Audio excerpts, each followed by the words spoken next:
ఇప్పుడు అమెరికా దాడులకు సంబంధించి పాకిస్తాన్ ఎయిర్ బేస్ లను యూజ్ చేసుకుందా? పాకిస్తాన్ వెన్నుపోటు పొడిచింది అనుకోవచ్చా ఇరాన్ ను? పాకిస్తాన్ ఎయిర్ బేస్ వాడుకోలేదు, పాకిస్తాన్ ఎయిర్ స్పేస్ వాడుకున్నారు. కానీ పాకిస్తాన్ ఎయిర్, ఎందుకంటే మనకు మ్యాప్ చూసామంటే వీళ్ళు కింద నుంచి వస్తున్నారు, డియాగో గార్సియా దగ్గర నుంచి వచ్చారు. యాక్చువల్ గా వాళ్ళు అమెరికాలో మినసోటా దగ్గర నుంచి బయలుదేరి వచ్చారు. వాళ్ళు గువామ్ లో కొంత ఏదో రీఫిలింగ్ ఏదో చేసుకున్నారు. తర్వాత డియాగో గార్సియా అంటే మన ఇండియన్ ఓషన్ లో ఉన్నటువంటి డియాగో గార్సియాకి వచ్చారు.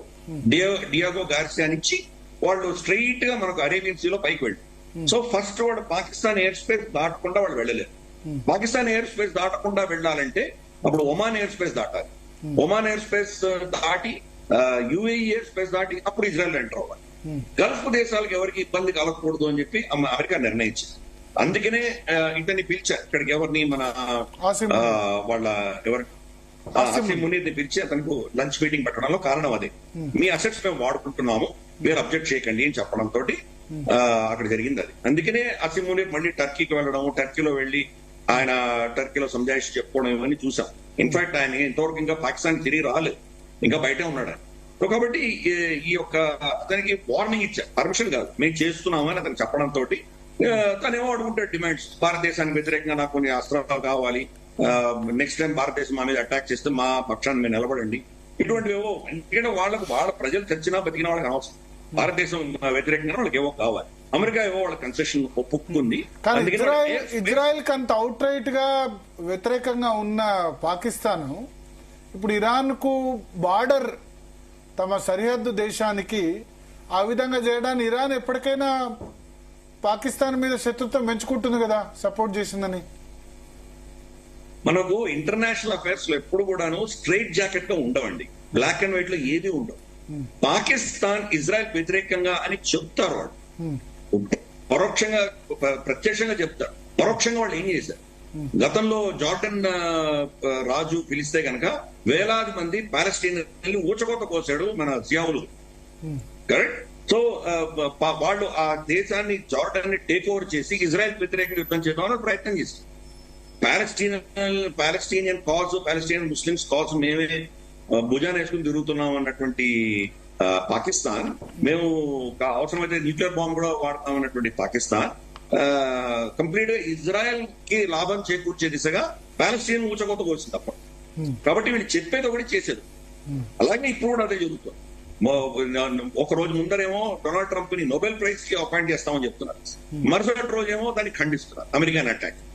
అంటే ఇప్పుడు నోబెల్ ప్రైజ్ రికమెండేషన్ విత్డ్రా చేసుకుంటారా వాళ్ళు? అంటే ఎంత ద్వంద్వ వైఖరి ఉందో మనకు అర్థం చేసుకోవచ్చు.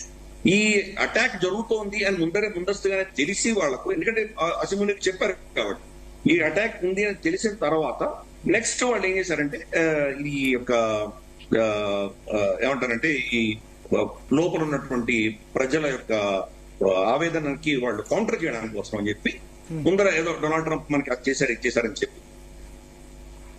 తర్వాత ఇప్పుడు అటాక్ అవ్వగానే ఖండిస్తున్నాము, ఇది చాలా తప్పు, అది ఇది అంటూ ఏదో చేశారు వాళ్ళు. కానీ ఇప్పుడు ఆ ఫ్లైట్ పాత్ ఇచ్చింది అమెరికా.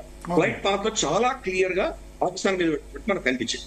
ఇమ్మీడియట్ గా ఏమైందంటే మేమే కాదు ఇండియన్ ఎయిర్ స్పేస్ కూడా వీళ్ళు వాడారు అని చెప్పి ఒక ఫేక్ నేరేటివ్ మొదలు పెట్టారు. మనం చూస్తే సోషల్ మీడియాలో ఇండియన్ ఎయిర్ స్పేస్ వాడారు. మన ఇన్ఫర్మేషన్ డిపార్ట్మెంట్ చాలా స్పష్టంగా దీని ఫేక్ నేరేటివ్ ఇది లేనే లేదు, మా ఎయిర్ స్పేస్ టచ్ కూడా చేయలేదు, మీరు చూడండి కావాలంటే వాళ్ళు ఇచ్చిన అఫీషియల్ హ్యాండ్ అవుట్ అని చెప్పారు. కాబట్టి పాకిస్తాన్ ఏంటంటే మేం తప్పు చేయలేదు, మమ్మల్ని ఎలాగైతే డొనాల్డ్ ట్రంప్ ప్రెషరైజ్ చేశాడో అలాగే భారతదేశం కూడా ప్రెషరైజ్ వాళ్ళు పంపించారు అని చెప్పి ఒక ఈక్వేట్ నేరేటివ్ ని సమానం చేసేటువంటి ప్రయత్నం. బట్ ఇరాన్ దీన్ని మనసులో దృష్టిలో పెట్టుకుంటుందా? ఎందుకంటే ఇరాన్ కు పాకిస్తాన్ సరిహద్దు ఉంది, ఫ్యూచర్ లో అంటే అలా కాదు. అంటే ఇరాన్ కి పాకిస్తాన్ కి ఇద్దరికి పడదు, సైద్ధాంతికంగా పడదు. పాకిస్తాన్ అనేది సున్నీ దేశము, ఇరాన్ అనేది షియా దేశం. కాబట్టి వాళ్ళిద్దరి మధ్యలో ఒక సైద్ధాంతిక తేడాలు ఉంటాయి. కానీ కాఫీర్ల ముందర కావచ్చు లేదా వెస్టర్న్ దేశాలు కావచ్చు, జయోనిజం కావచ్చు, అప్పుడు ముస్లిం ఉమ్మా అంటారు. అందుకని వాళ్ళ హిపోక్రసీ మనం చూస్తున్నాం. 2024లో ఒకరి మీద ఒకరు మిజైల్ చేస్తున్నారు. బలూచిస్తాన్ లో ఇరాన్ దాడులు చేస్తే పాకిస్తాన్ సిస్టాన్ బలూచిస్తాన్ లో దాడులు చేసింది.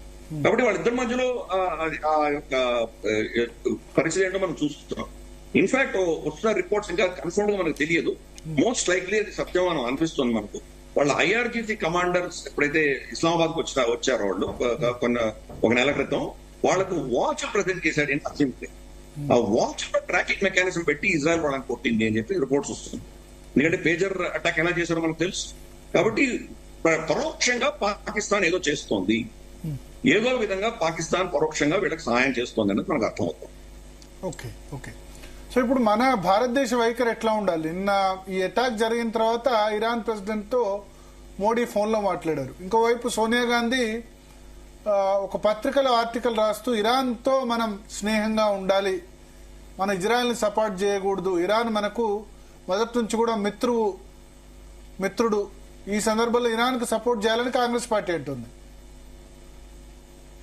అంటే అది ఓట్ బ్యాంక్ పాలిటిక్స్ తప్ప ఇంకేమీ లేవు అవి. మనం ఇరాన్ వ్యతిరేకిస్తున్నామని ఎవరు చెప్పారు? ఇరాన్ మనమే వ్యతిరేకించట్లేదు కదా, ఇజ్రాయెల్ ని వ్యతిరేకించట్లేదు, ఇరాన్ ని వ్యతిరేకించట్లేదు. మనకు రష్యా తర్వాత మనకు యుక్రెయిన్ మధ్యలో జరుగుతున్న గొడవలో మనం ఎటువంటి స్టాండ్ తీసుకున్నామో ఇక్కడ అదే స్టాండ్ తీసుకున్నాం. దీంట్లో జోక్యం చేయదలుచుకోలేదు. ఎవరు తప్పు ఎవరు కరెక్ట్ అన్న విషయంలో జోక్యం చేయలేదు, జోక్యం తీసుకోవట్లేదు. For instance Benjamin Netanyahu Modi గారితో మాట్లాడినట్టు ఫోన్ లో అప్పుడు చెప్పాను, ఇది ఇప్పటికి ఆపండి, యుద్ధాలు ఆపి మీరు చర్చల ద్వారా దీని సమస్యను పరిష్కరించుకోండి, ఇది యుద్ధాలు చేసేటువంటి సమయం కాదు అని బెంజమిన్ నెతన్యాహు చెప్పారు. అలాగే పెషెన్స్కియాన్ ఫోన్ చేసినప్పుడు కూడా మోదీ గారు అదే చెప్పారు, చర్చల ద్వారా దీన్ని సాల్వ్ చేసుకోవాలి, జన నష్టము ఇటువంటి యుద్ధాల వల్ల మనకు ఈ ప్రాంతం అంతా కూడా అస్థిరత్వం ఉండడం మనకు మంచిది కాదు, కాబట్టి దయచేసి మీరు దీన్ని ఆపేయండి అని చెప్పేసి వాళ్ళకు కూడా చెప్పాను. నిజంగా చూస్తే కనుక ఈ రోజు ఇరాన్ మనం ఎందుకు ఫోన్ చేసి మోదీ గారికి ఎందుకు ఫోన్ చేసి మాట్లాడుతున్నాం?